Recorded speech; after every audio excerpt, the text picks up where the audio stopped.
ESPN recently highlighted one player for the New York Giants that they have deemed as the biggest offseason winner. We're going to talk about that on today's show. But first, I just want to open up the comment section to all other real ones that show love to this channel. What player on the Giants are you highest on heading into the season? Comment that player down below.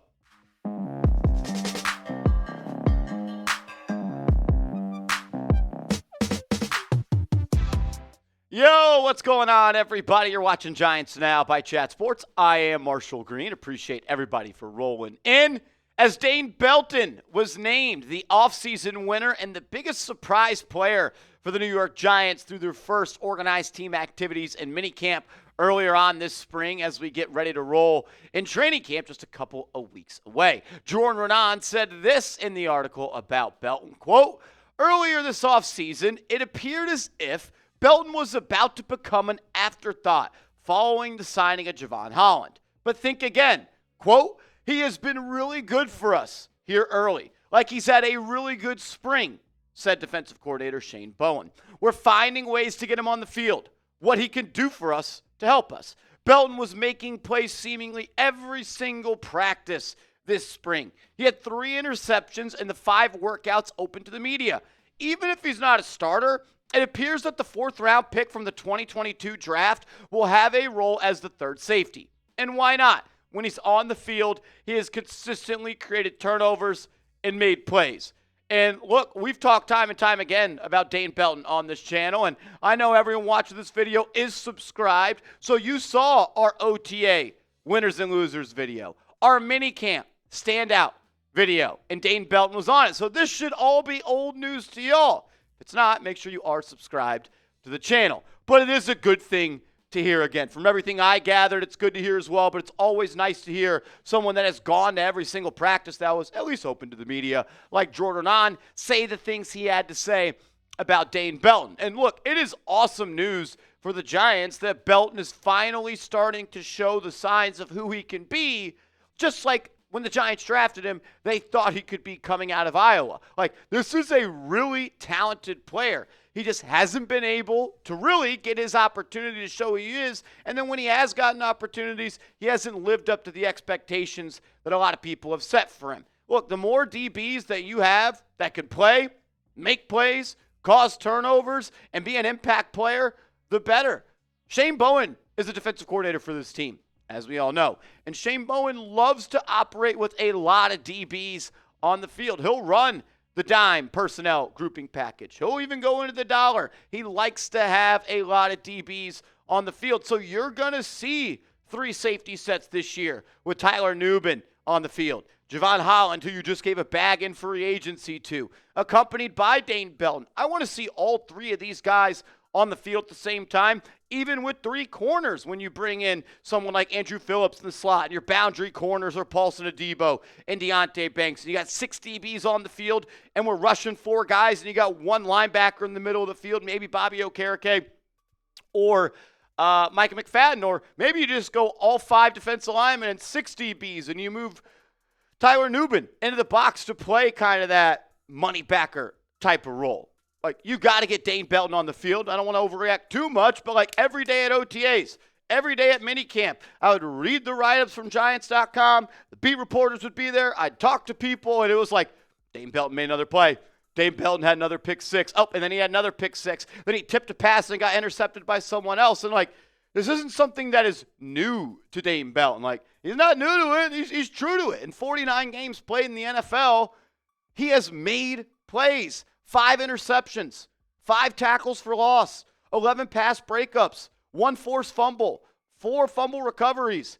That's 5 fumbles that he has been a part of.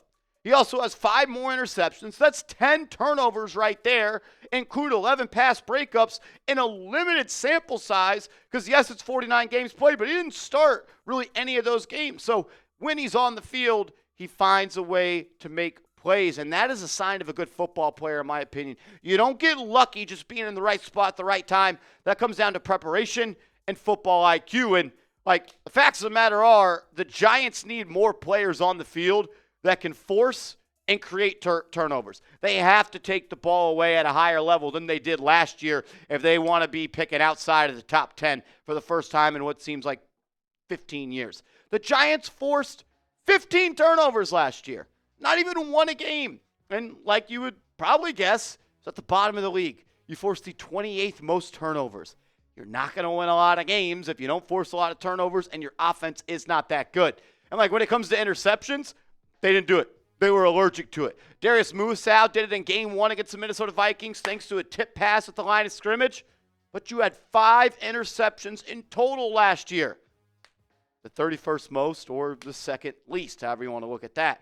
And then fumbles, solid. You forced 10 fumbles, and that was tied for the 7th most. So you were able to jar the ball loose, and when you did, you made the most of it by falling on top of it. But there's a lot more variance to fumbles.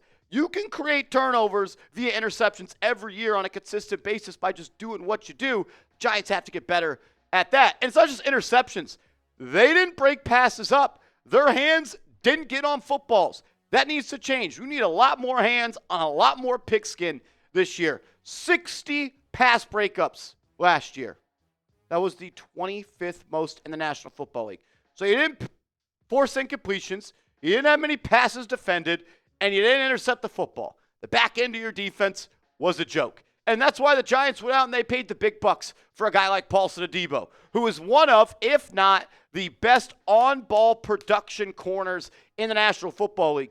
In his career, 52 games played, 43 pass breakups, almost 1 pass breakup per game played. And if you factor in PBUs and interceptions, you get more than 1 per game. He'll force out some fumbles as well. He's got a little Peanut Tillman punch in his game. He'll fall on the loose ball, fumble recoveries. You add a guy in a Debo that's job and specialty is taking the football away. Then you add Javon Holland to the safety group that featured Nubin and Belton last year with Jason Pinnock being a starter. Holland is also like that. 5 interceptions in his career, 25 pass breakups as a safety, and I think he could do more of that with a more defined role with the Giants. They asked him to wear a lot of hats with the Dolphins. Not to say he can't, but if it's a more defined role and he knows what he's supposed to do and he's supposed to do it every single time, I think he could take his game to another level. 5 fumbles forced as well and 4 fumble recoveries. Like, this guy takes the ball away. Adebo takes the ball away. Belton takes the ball away. You got a lot of talented players on this team that, 1, can create turnovers, but 2, get after the passer. Like, I don't have to say much about the pass rush the Giants have. We all know good and well about how special those guys can be. But if this defense wants to be a top 5 defense, if they want to be a top 3 defense, if they want to be the best defense in the NFL, you need Paulson Adebo, Deonte Banks, Andrew Phillips, Tyler Nubin, Javon Holland, and Dane Belton, the star of today's video, to make plays. Because I already know that Brian Burns, Abdul Carter, Dexter Lawrence, and Kayvon Thibodeau, Chauncey Golston, and the host of other defensive tackles, Darius Alexander, the Giants have. Those guys are going to show up and show out. And it's going to make the job easier for the guys on the back end. They got to work together. And if they do, I truly think this can be one of the best defenses in the National Football League. What say you? Rank the Giants defense for me heading into the NFL season. Scale up from 1 to 32. 1, best defense in the NFL. 32, they're the worst. Sound off for me. We've got some Giants Nike gear on sale for all of the real ones, for girls and for the ladies out there. We've got shirts, long sleeve, hoodie, tank tops, so much more. Go to chatsports.com/NYG sale. That's chatsports.com/NYG sale. And pick up some Giants gear on sale. Deals will not last forever. Get yourself a shirt. Chatsports.com/NYG sale. Make sure you are following me on social media. I'm on Twitter. I'm on Instagram @MarshallGreen_.